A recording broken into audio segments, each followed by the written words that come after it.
Good afternoon, everybody. Today is June 27.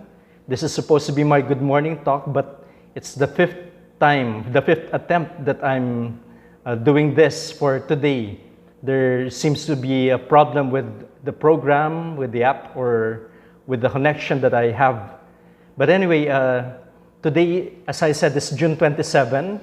We celebrate the optional memorial of Saint Cyril of Alexandria.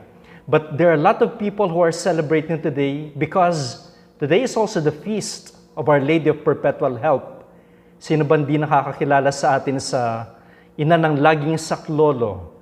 A very popular devotion here in the Philippines, especially in Baclaran. Merong mga may panata na every Wednesday they go to the shrine of Our Lady there in Baclaran.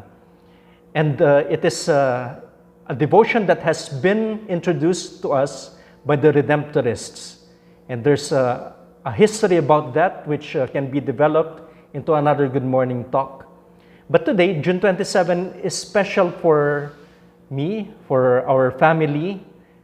My siblings and I are celebrating this today. It's the wedding anniversary of our parents, of Mommy and Daddy. They have already gone to the Father, no? Wala na sila ngayon, but we do remember them this day. Why? Because on June 27, 1965, they got married.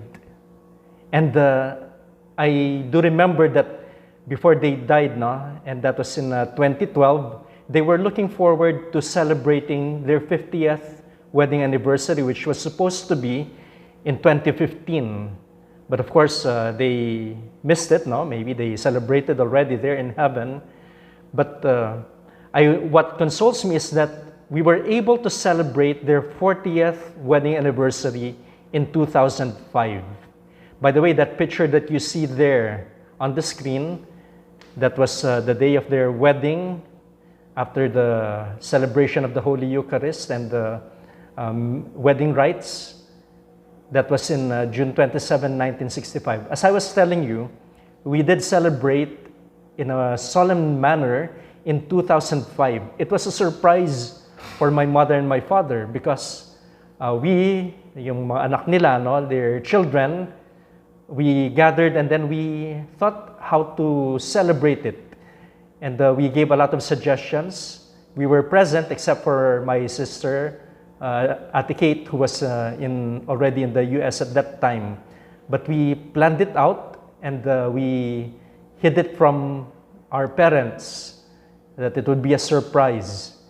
It was a blessing for me because I was already a priest at that time and I was able to celebrate the Holy Mass for them and then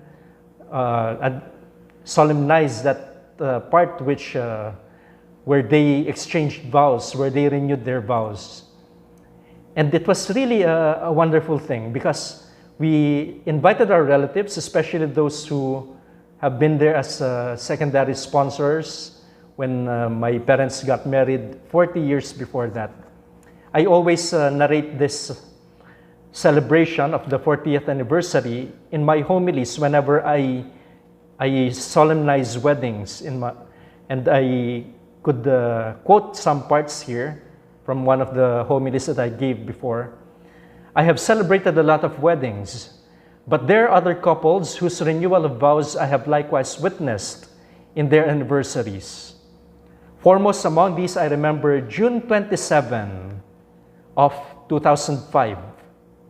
My mom and dad, in celebration of their 40th wedding anniversary. I was in tears seeing them walk down the aisle. Mommy limping her way through, clutching at the arm of Daddy, and they were in tears. In my homily that day, I told them that that day was an important one in their lives as husband and wife. Imagine the renewal of their vows after 40 years of marriage. But I told them, so was the day of their wedding 40 years ago, both important. But they were not the most important days. I said that more important than those two events that served as bookends were the years that came in between.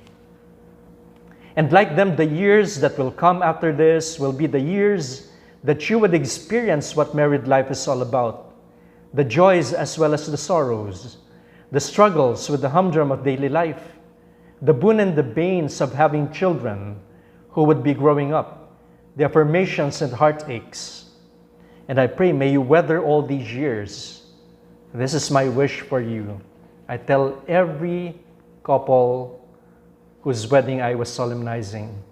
And that's my wish for you too, those who are married and those who are to get married in the future. And I wish that couples who have been married will be faithful to their vows, as well as for all of us, our fidelity to the vows that we have professed. And by that, I mean everybody. Why? Because all of us have been baptized and we do have our baptismal vows. I ask everyone to continue praying for my parents if they would need our prayers for their eternal rest. But I know that our prayers also are important for each one of us, that we may continue being faithful to as God's servants in whatever state of life we are called to. We ask the help of our Blessed Mother, Our Lady of Perpetual Help, to be our guide as we walk through the roads of this life. I wish you all have a good weekend, and may God bless you always.